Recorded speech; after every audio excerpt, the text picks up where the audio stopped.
Well, guys, batteries are going dead, but to make this short, how can I make it short? For the last couple of months, I've been having a problem at the range when it comes to acquiring my target. It seems like I've always, for the last couple of months, I have to constantly concentrate and always maintain going over my steps and just watching every move. In other words, everything that I've learned and been doing for the last 40 years all of a sudden stopped. And I was like a beginner, basically. I mean, I was hitting the target, but I wasn't hitting the target the way that I used to hit it and the way I want to hit it, and with the accuracy and regardless of the positions or the stances, I was just having a problem with the target. I always had to, well, for the last couple of months anyway, when I bring up on target, I have to concentrate and pay attention.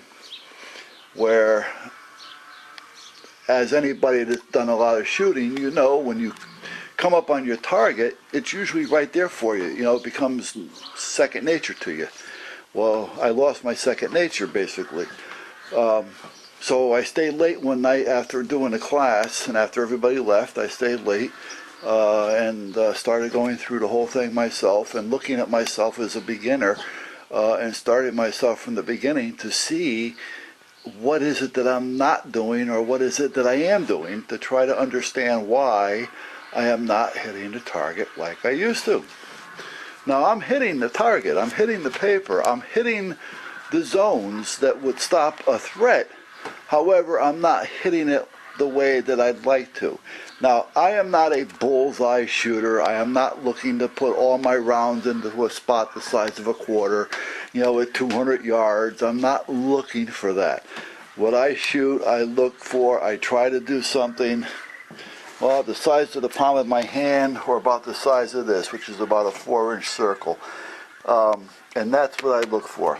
If I can put my rounds off in there, you know, quickly and efficiently, you know, anywhere between, you know, 7 feet and 50 feet, that's all I'm looking to accomplish.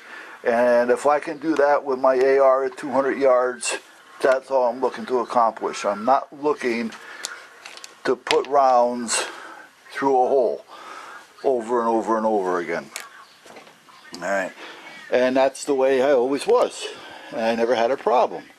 And I was able to do that, left hand, right hand, standing, jumping, upside down, right side up, left eye, right knee, left knee, whatever it is, I'd be able to do it. Well, a few weeks ago, it wasn't happening.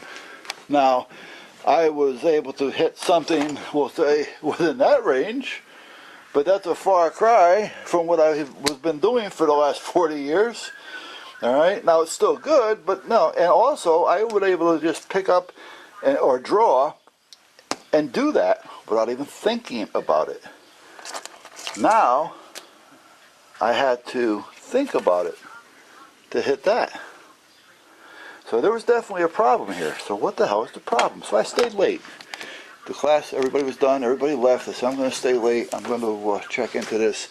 I'm going to put a few hundred rounds down range, and I'm going to start from the beginning. So I started from the beginning. This is the gun. This is how I pick up the gun. Fingers off the trigger, you know. Thumbs both on the same side. Equal grip on both sides, you know.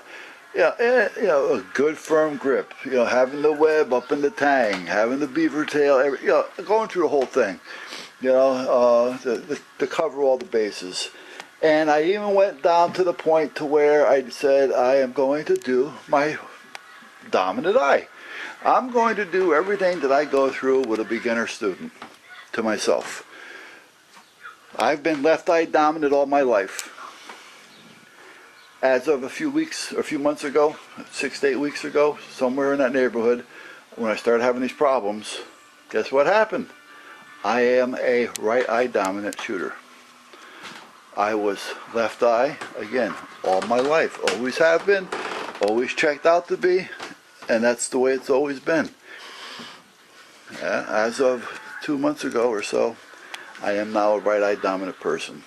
And that's what was causing my problems at the range. So now, it's still causing my problem, but now knowing the problem, I am working on correcting the problem. It's a little tough, because now I have to still think about it, but not so much think about getting the target, and acquiring the target, but more when I bring up the weapon to bring it up using my right eye, because my habit wants me to focus on the left eye. So it's just a bit of a pain in the ass right now. Now I'm thinking, if I'm going to the range again tomorrow, and I'm going to the range again on Friday. I went on Monday, so I'm hitting the range like 3 days a week. I've been bringing a neighborhood of 1,500 rounds, give or take. Right now I'm just sticking with one weapon, and I bring a rifle too, because that's also another thing that has to be readjusted. I got to recite and all that.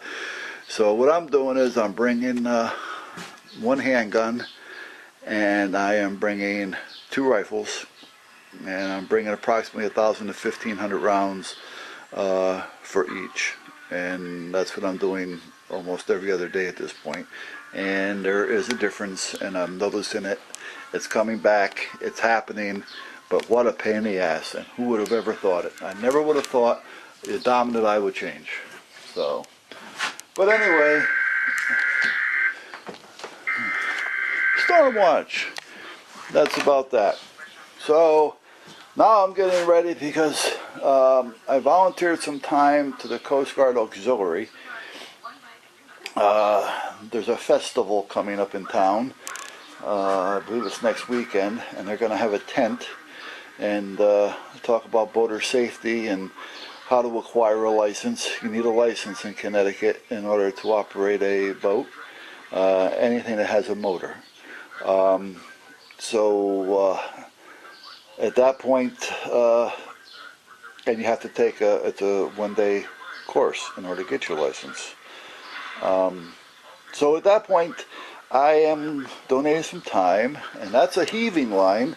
It's also a float rope, and I'll probably bring that with me, because the kids will enjoy trying to throw that, and it's a good way of training them. I will bring some paperwork that I'm going to start printing up about, what the hell did I do with it? Something like this here, so I can talk to them about the boat, the positioning on the boat. If there's an overboard, a man overboard called, or a person overboard, they'll have an idea. Because there's even adults that really don't know this that should. And some of the do's and don'ts. So I'm going to try to make it a fun day for whatever kids may be there, because the kids will be there, and hopefully educate the parents a little bit as well. Because none of them really think about it. Oh, I can swim, so why have my life jacket on? Well, you know what? You're 7 miles out, you go overboard, or your boat goes down, you try swimming. The average person is not going to be able to do it. But they think, well, I can swim. You know what? Put the jacket on. Coast Guard, when they're out, their life jackets are on. They're personal, right? Personal flotation device, PFDs, right? And they can swim, but they have to wear it, because that's the way it has to be. So just because you can swim, you don't want to think that.